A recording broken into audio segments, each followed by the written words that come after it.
So, have you been asked this question, or maybe you've asked this question?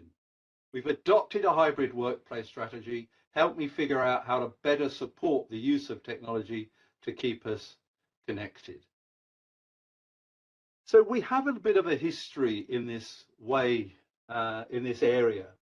Our background in this space goes back over 75 years, and you may recognize some of the people here.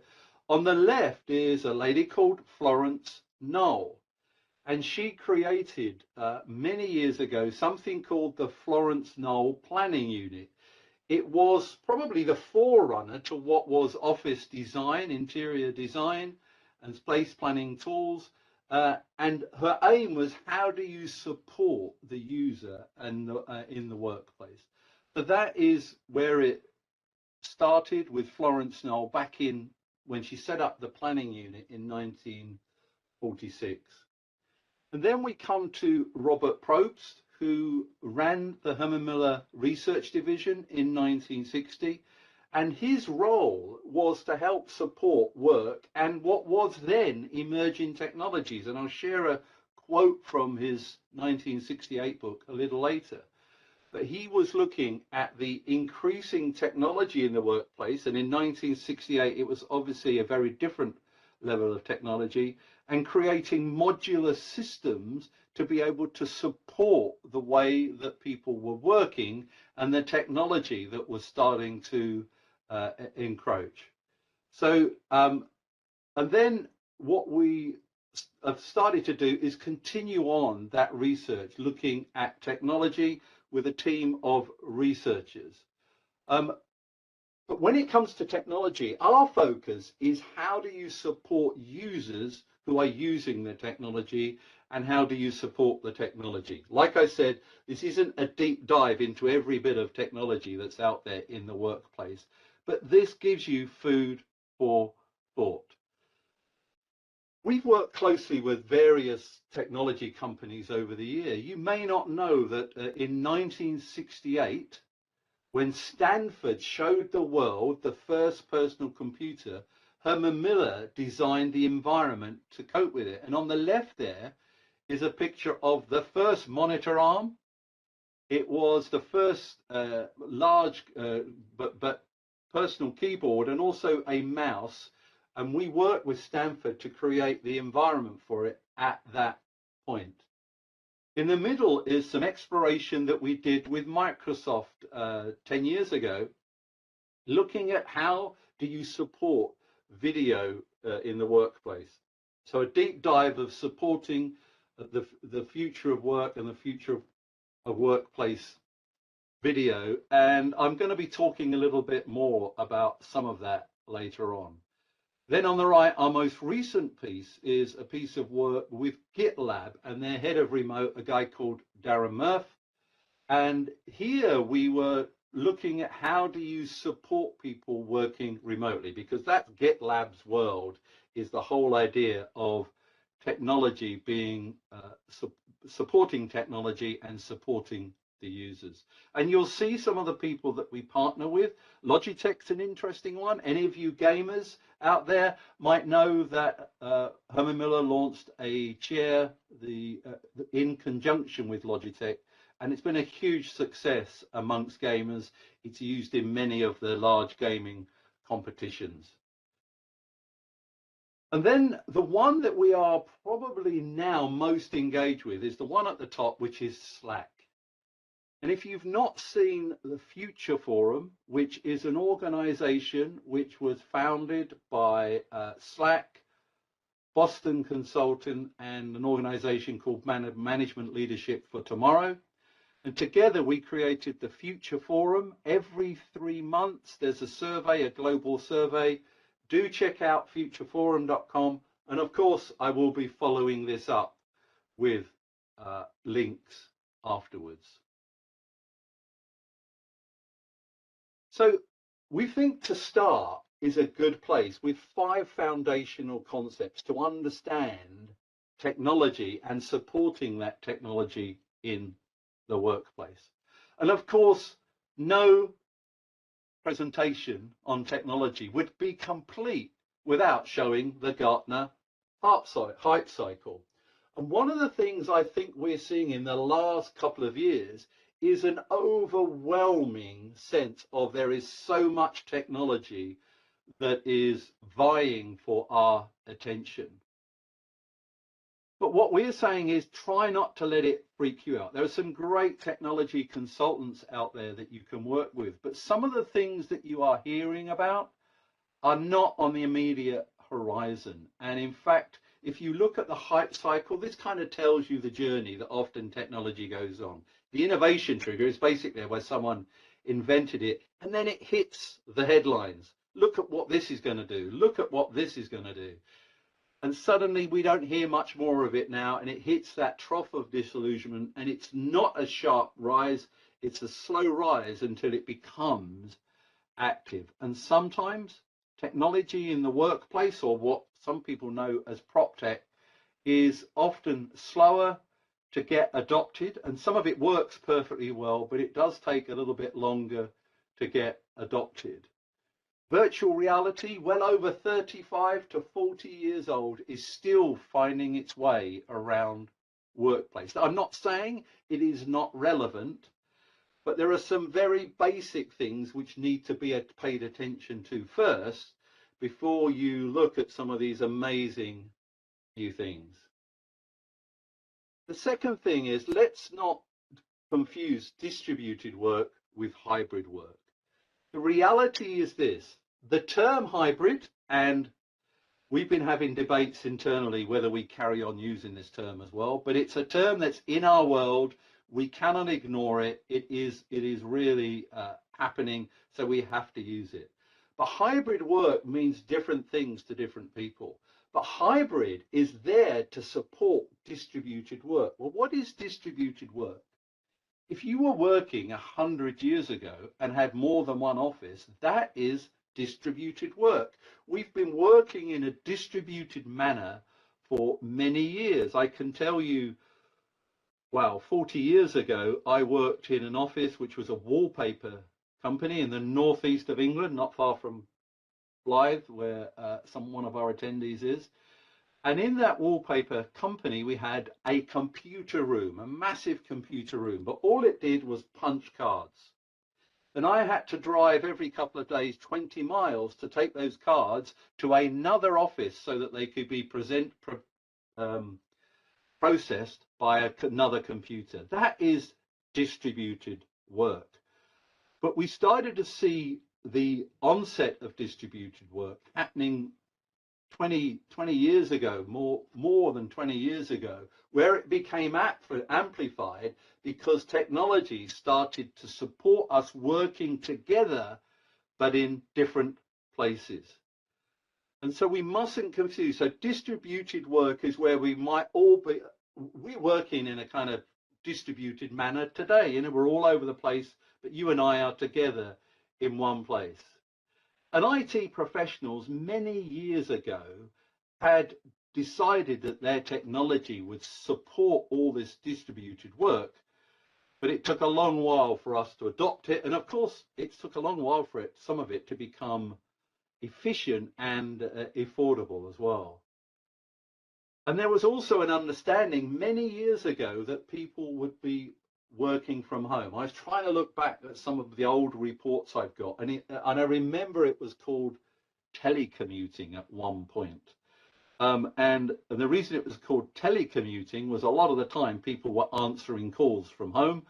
And again, another job I had, I telecommuted half a day a week, because that's where I made all my appointments for the week, from a telephone, and that's all I had. That was a half hour dedicated. But we're now moving in a world where we can work anywhere, at any place, at any time. And the challenge is to support that in an efficient manner. And hybrid, this place where we work in, this concept where we work in many times and many places, is there to support this distributed work. And I think one of the important things as we move forward to support technology is to understand the language. When someone says to you, can you support our hybrid technology? find out what it is they actually mean as well. The other thing that there has been is this consumerization of technology. It's reshaped the way that we think and our expectations at work. By this, I mean that often people's personal technology was better than often the technology that we had in the office, but also what were some of those really crazily expensive pieces of technology are now much more attainable. On the left-hand side, this kind of video system 10, 20 years ago would be 3 or 4 times more expensive than it is today, even allowing for inflation. But basically, what we see is this consumerization is that often it's now driven by the user and their expectations. They want it to be intuitive. They want it to be seamless. It's not all about just being slick and sophisticated. They all want access, which is why a lot of your companies, your individuals, bought their own technology and are still using that technology today. And companies have had to accept it isn't about dictating what that technology is. It is about, again, like we give a choice about physical workplace, that we give people choice on the technology that they use. To think about what do people carry in their backpack is always a good question. So I have an iPad. My company didn't pay for that, and I find that really, really useful as I travel. But the company has to think about how they support it as well. And then we talk about this evolving nature of collaboration and how in this hybrid world we need to support it. And you kind of look at this image and you go, Mark, you've shown a picture of a person in an office on their own. Ah, yes, but they are still collaborating. And in this new world of collaboration, we mustn't think of collaboration as being one person, a group of people all on a call or all in one place. There's this synchronous and we are synchronous at the moment. In other words, we're all all at the same time, but we're all distributed. So it's distributed and synchronous. Then sometimes you have distributed and asynchronous, where people from all over are collaborating maybe on a document at different times. And I can tell you, we do this regularly in our organization. I was doing it just yesterday, where we work on a document at sometimes and then other people work on that document. So it's distributed and asynchronous. And then, of course, there is this collaboration within the workplace and how we need to support that. And we know that some people will be coming into the office for that deep dive collaboration, but also for the lesser form of collaboration, which we call socialization. So we need to think about how are we supporting the technology. And often we think about supporting collaboration with large spaces. Well, maybe it's not large spaces. In fact, one of the things I quite like is to think about collaboration often like music organization. And any musicians might recognize some of these terms, where lots of groups react very differently. You have groups that are teams of soloists that almost kind of star, and in the end it comes together as one piece. Studio musicians, that's a bit like that asynchronous. Someone will lay down a track in Los Angeles, someone will lay down a track in London, someone will do one in Beijing or whatever, but that's studio musicians working together, and someone somewhere stitches it together. Then you get an orchestra, which is really often all in the same room, where people might kind of play off each other, but really you've got a conductor leading it. And then you've got the jazz ensemble, where you are almost collaborating immediately, where you're waiting to hear what someone else does before you do it. So think about how are you supporting that with technology? What technology tools have you given around it? And the other thing I think is also think about the technology to support people working alone and together.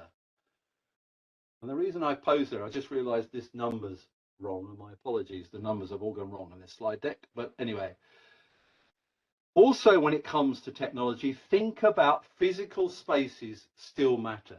Now the work is becoming digitized, and of course sometimes, well, a lot of the time when you're in a physical office, you are still working digitally.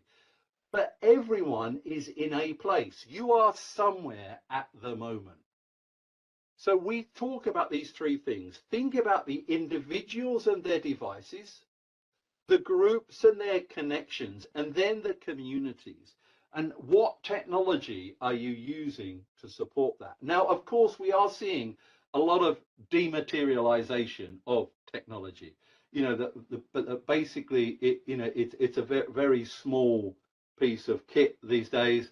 I mentioned, one computer room, and all it did was punch cards.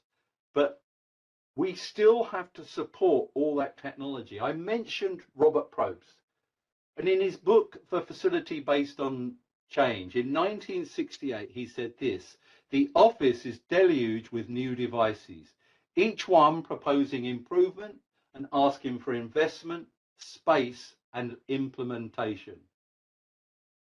An office aim is to be responsive to the goals of the user. It aims at moderating the impact of diverse and competitive technology on the user.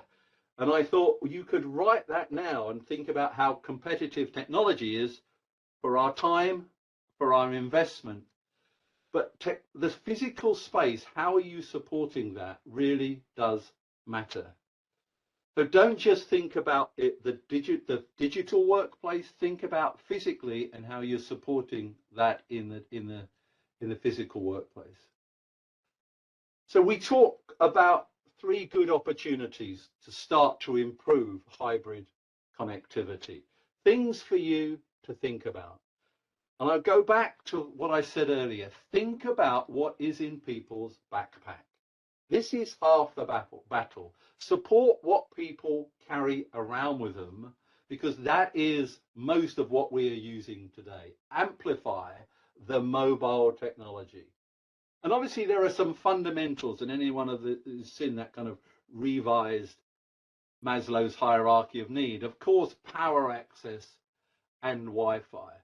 But how are you supporting that mobile technology that people are carrying around? What about the security of that mobile technology? The connectivity, the strength of the Wi-Fi when everyone is in. But look across your portfolio of settings. So this is an interesting one. A laptop, two people collaborating on a laptop. What we're seeing is some new tools around whiteboards as well, some digital whiteboards like Miro and things like that, where you've got digital whiteboards. But here, two people are probably working on a Google Docs or a Word document together. But they are collaborating, but they couldn't easily do that without technology. And yes, I do remember the days of sitting down with sheets of paper and editing pieces of paper alongside someone else. But think about the surfaces, and also think about the duration of people using their mobile technology. Is it a fully ergonomic chair because they're going to be spending 4-6 hours there?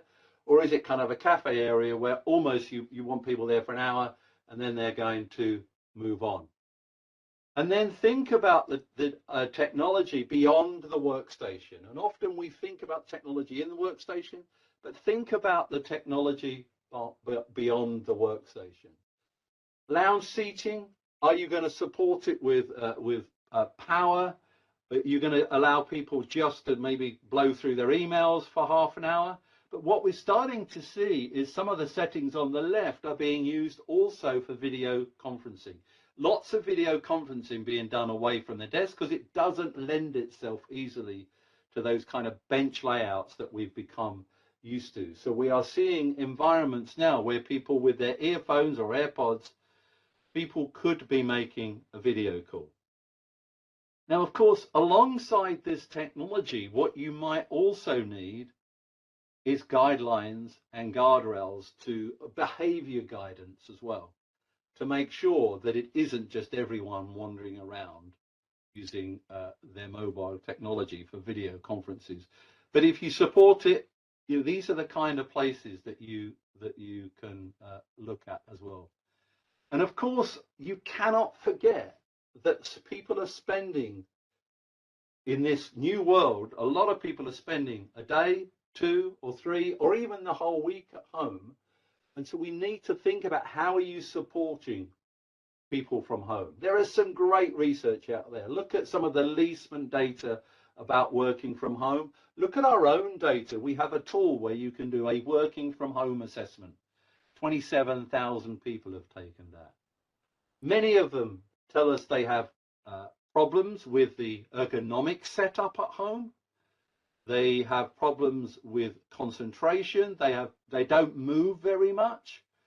That's interesting because, in fact, there's this amazing statistic: 20 or 30% of people only move when they need the call of nature, and that is really quite worrying.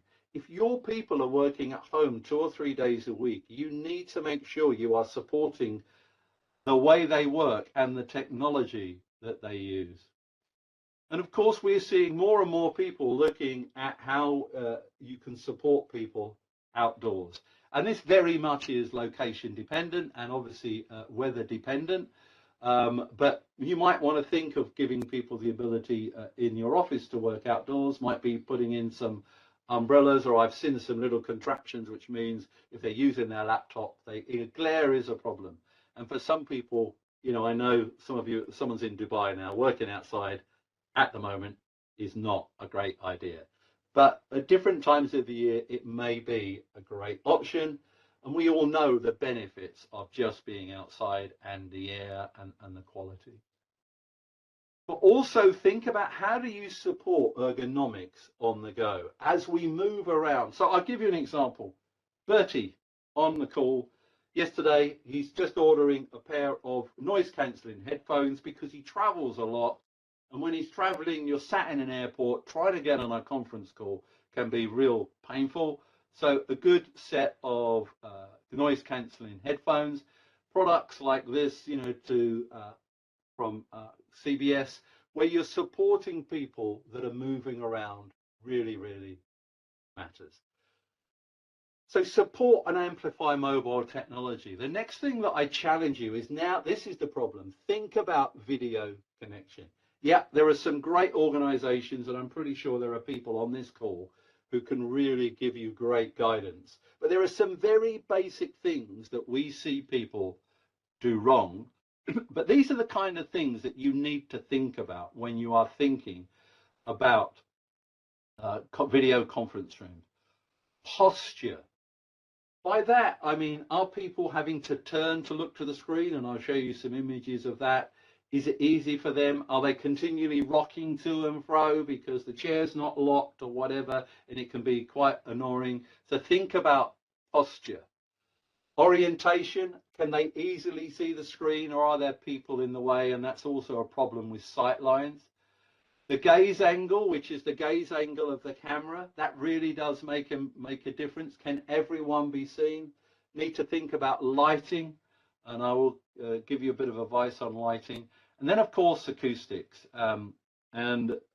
We've got rooms in our London showroom where there are acoustics. It's so many beautiful hard surfaces that it's really hard to hear. But one of those common issues about orientation really does matter. Just look at some of these settings.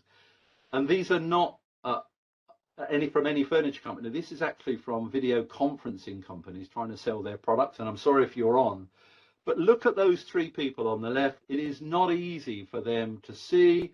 Their sight lines, their necks are craned. And if that's an hour's call, that's a long time. And then the one on the right, where you kind of see that people, it's not helpful for anyone in the room either, a big setting like that. But it's hard for some people. They're going to have to crane their neck and to move around as well. So think about that orientation, and think about what's in or out of view. What can be seen? Look at on the left how high that camera is. That's a really high camera, and you're going to be looking up at it as well. Very common mistake, and the one in the middle, always having a chair at the end, which is just in the way of the camera. Some interesting things about the shapes of tables, and I'll show you a couple of ideas a bit later as well. But look on the right-hand side. Looks really great, but basically those 6 chairs on that one side are obsolete if there is a conference call. Looks great, but maybe not practical. And then think, as we talked about earlier, those individual video spaces. Whether that's a booth, whether that's kind of a lounge seating. But we're seeing more and more people video conferencing from their laptop now.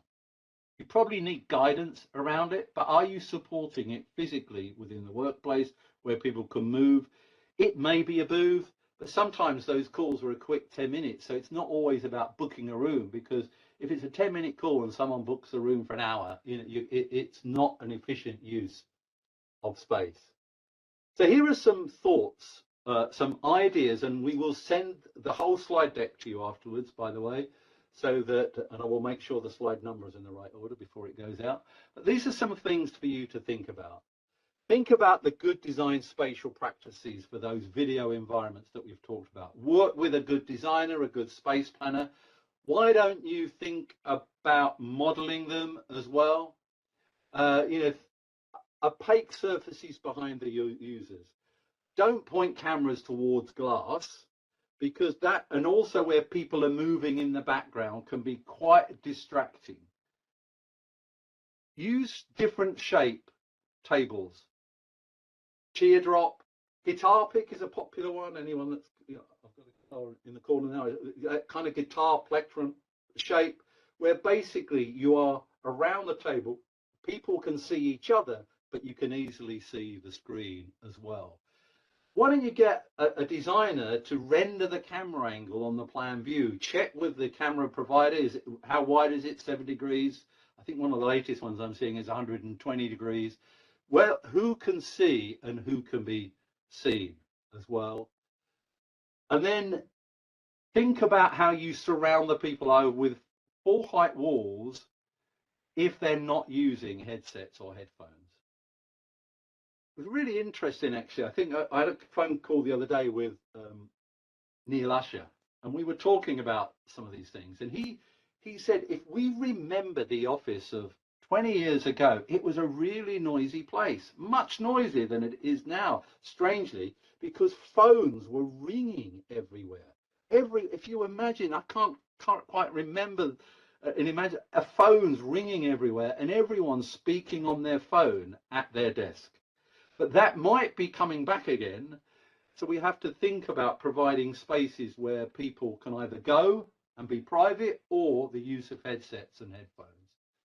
And think about using swivel seating for participants in the room so that they can easily swivel around and look at the screen as well. Height adjustable surfaces for individual spaces. So I find when I'm presenting, standing is much better. So that's what I'm at the moment. I work from home, but I've got a height adjustable desk. Really helps quite a lot as well. Think about camera angles and modesty. Where is the camera, and is that going to be an embarrassing angle anywhere? It really is important. It's the kind of thing that we often forget. And if you think about stools or chairs without the backs at the head of the room, or just don't put chairs at the head of the room in front of the screen. And also look at making sure that the walls aren't high glare and that the tables aren't high glare, and the lighting should come from the front rather than towards the camera. Indirect fixtures are the best, and or from above. So a couple of great environments here. There's the one on the left is that kind of guitar pick table at a bar height. It doesn't have to be, but it kind of works well. Everyone can see each other and they can easily connect with the screen. Sometimes what we do is we also suggest that each individual might have a laptop in front of them, not doing their emails, but have their camera on as well, so that everyone is connected, so that someone on the outside isn't just seeing a room full of people and hard to identify who is who. And then those kind of individual rooms, whether it's partitioning, whether it's those booths. And again, here, think about how long people are going to be doing it. If it's an hour, it might not need a fully ergonomic chair. But if people are going to be in there a long time, then think about that being a task chair. And of course, I know this will be of interest to some of you on the call. Think about your smart building plans. There are lots of amazing smart building tools out there. They're probably overwhelming and they can do lots of things. And I think there is a big growth of space utilization. How well is our space being, actually, how much is our space occupied is slightly different to how well is it being used. But looking at utilization levels, and then tools that are out there that measures sentiment analysis. It might show that the space is very busy, but how happy are people using that space? And are they using that space because there's no other space available? Sentiment analysis, a bit like Leesman plays around with it. There's some new, exciting new tools coming out there as well. Booking and reservation, always a challenge, but still needed. There are people who are concerned about coming into the office and they're really, am I going to get a seat? Am I going to be able to sit near, can I sit near Bertie? So some kind of booking or reservation is important. We're seeing a bigger growth of energy management, particularly as the cost of energy is going up. Tools for visitor management as well, and looking at tenant experience. And organizations like I mentioned near Lusher, the Go Space, where they can do AI planning, where your technology might even tell you, do you know what, you are not as busy the next month, you can close the floor off and not use it. So think about that. But if you are going to involve smart technology in your building, you don't go alone. Make sure that you work in your close partnership with IT. Look at pilots. Understand some of the security limitations, because that has been a big battle. We've played a little bit in this arena, and it is a bit of a nightmare in some companies. So, but make sure you are working closely with IT and probably HR as well. If you are monitoring people, monitoring movement in the office, really think about some of those things as well. So, some considerations. I just wanted to raise one issue, and I'm pretty sure it will come up in the questions: the metaverse. What are you going to do in the metaverse? Well, you're able to play, you can be entertained, you can shop, and of course, there is this talk about we're all going to be working in the metaverse. So we could have had this meeting in a conference room, all of us and our avatars meeting together. That is possible at the moment, but this is one of those that's reached the height of that hype cycle where everyone was talking about it. And of course, Facebook renamed its organization as Meta because they see this, and this is a great opportunity. Will this become the norm in my lifetime? I mind you, I'm an old guy, but I don't think so. This is something to keep an eye on. But if you haven't got all the other right that I've talked about already, then don't get too engaged in the metaverse. It is something to look at. It is something to be considered. There are lots of evangelists out there for the metaverse, and there are lots of skeptics out there about the metaverse. Do explore it, but don't become so engrossed in it you're missing all the other things that we've talked about. In the follow-up email, you're going to get the slide deck, and you'll see we will give you lots of links that will help you as you support people in their world of technology. So thank you very much for your time. I hope you found that of interest. I'm going to stop sharing. And Bertie, do we have any questions? And the challenge is, can I answer them? I think you will, Mark. Thank you very, very much for that. That was fantastic. I've got 3 questions so far. So if anyone does have any questions, feel free to do so. I've got 2 questions from Bridget and 1 from Marion. I'll split them up by asking Marion's first question, Bridget's first question. And she says, a major difficulty with using technology in the office is noise. Video conferencing is often more intrusive and disturbing to others nearby than simply phone calls, and also more subject to interference from nearby noise picked up on the microphone. What solutions can you offer other than lots of small individual or two-person rooms to kind of deal with that noise? So this is where it comes into behavior and etiquette. And what we see is we've done in our own offices we redid our West Michigan office, is almost library areas and noisy areas. Areas where you can, it's the kind of the area where you can make as much noise as you want. And if you go to that area, you'll probably go in that area to make a conference call, but everyone else is doing it as well. Whereas our quiet area is actually benching. Because when you're in that quiet area, there are rules and guidelines. So that actually, if you're in that area, you don't have your phone on, you're not talking. If you don't have your computer on, listening to anything, that is purely for focus. So a lot of it is around etiquette. It's also over space planning, where you cram so many people in as well. And that's, if you saw that picture a bit earlier of the two booths, they're too close together. If you wanted one was working in one and one was working in another, and they were both video conferencing, that just wouldn't work, because you've also got the noise. And you must have called a call center where you can hear someone next door to the person on the call center, because they're at a meter-sized desk or something. So it is often about the space planning. And for me, a lot of it is about the guidance and etiquette. And that applies to new people, not just to people that were already in the office, because people join and they don't know the rules. And yes, you sometimes have to have rules.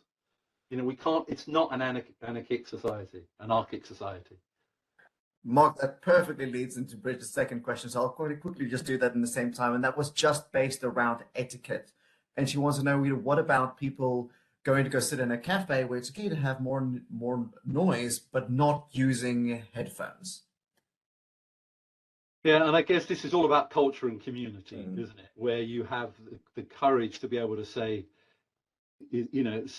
and maybe this is where the community manager comes in, and not quite a security guard walking around, but not far off, and signs, not too many signs. But there is, I think sometimes we manage by peer pressure. It's kind of, if you move away, people are going to wonder why they're moving away, and it's probably because you're making too much noise. But I do think we have to feel comfortable and be such a community where I can say to Bertie, who's at his desk, Bertie, that's a bit loud. Can you turn that down? I have to say, I think a lot of people on the train have got their earphones plugged in, but they don't know that they're not listening to it through their earphones. It's coming. So some of it's technology training as well as technology etiquette. Yeah. And I mean, even just like simple design solutions within an organization where you just call a certain area within the office the library area, so that there's no additional noise within that space, so that people that use that environment is guaranteed that no one will be using a video call or talking on their phone. So it just guarantees them that space where they'll have some focus. My next question. I'm going to carry on Please. answering something from Bridget, because I noticed that she put something about Second Life. And yes, the metaverse is not new. We were playing around it in the Second Life. We had lawyers, we had product. You could buy products in the Second Life from Herman Miller.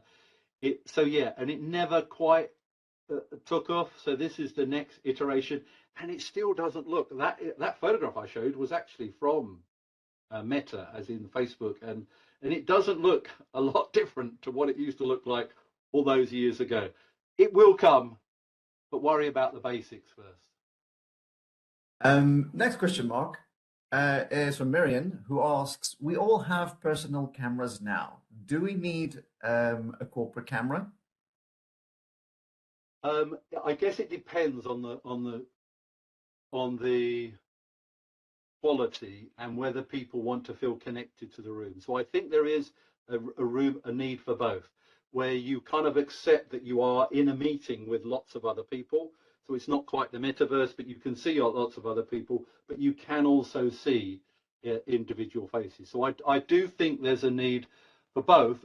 And also there's a need, because not everyone will have their laptop with them, because they've taken they've traveled to another office, but all they've taken is their iPad, and they don't have their laptop with the camera on, or even their phone. And cameras on a phone are amazing, but they're not quite as good. So I think there is a need for both. I also think what you might need to do when you call a meeting, it's kind of cameras on, cameras off as well. Everyone in the room, can you put your cameras on? Whoever's called the meeting says, can you bring your laptop? Because I'd like everyone who's remote to see each other. Great. Another camera question. What's the impact of keeping cameras on for video meetings? Does it dilute bandwidth for everyone on the call? And does it use much more energy, electricity, versus the camera off? Bertie, I'm going to put this one to you. So you're going to answer this one. I'll happily do. It's quite shocking when we look at energy use. We've got a new piece of research that we're working on, just to give you some insights around actually leaving cameras on. On average, I think a high definition video call between two people uses 540 meg per person. That's the same as driving 9 kilometers. That's 1.1 kilograms of CO2 produced, which is massive. To give you an idea, this chair that I'm sitting on, Aeron chair, that only takes up 82 kilograms of CO2 produced. So the heating and cooling of the data centers to be able to deal with that is quite intense.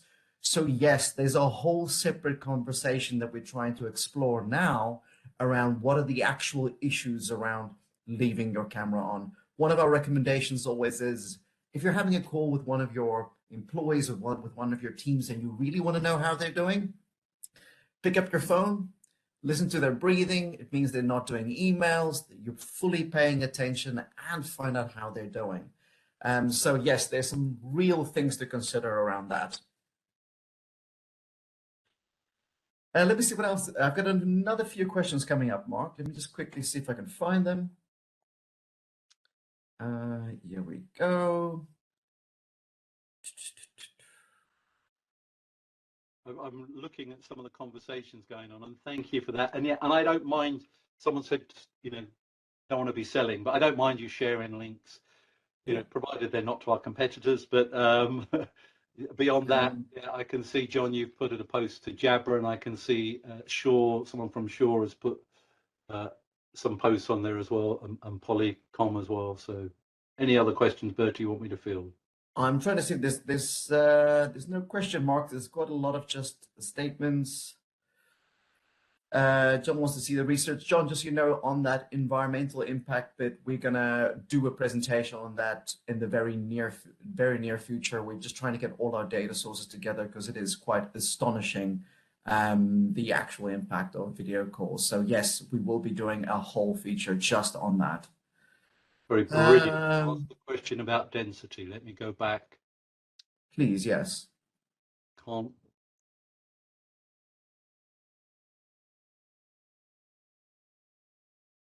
I think I've answered Irene's question. Yeah, sorry, I'm looking back and I can't see your specific question around density.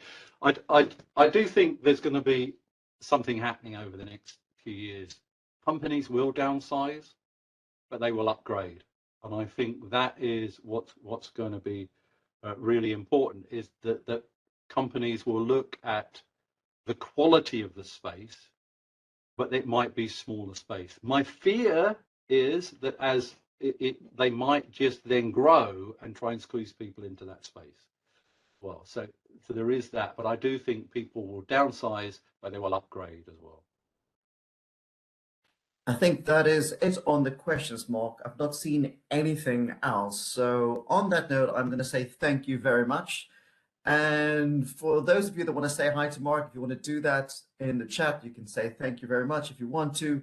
After this call, if you want to, a screen is going to pop up and ask you to just review the session. So if you want to review my boss and tell them how you think he did today, feel free to do so. We would really, really appreciate that. And Mark has just put a link into our additional events that's coming up on the MillerKnoll Insight Group /events page. Feel free to sign up to that. Mark, the thank yous are coming in thick and fast. Thank you very much for today's session. Anything else you wanted to share? I think someone asked about how are we working with hardware vendors.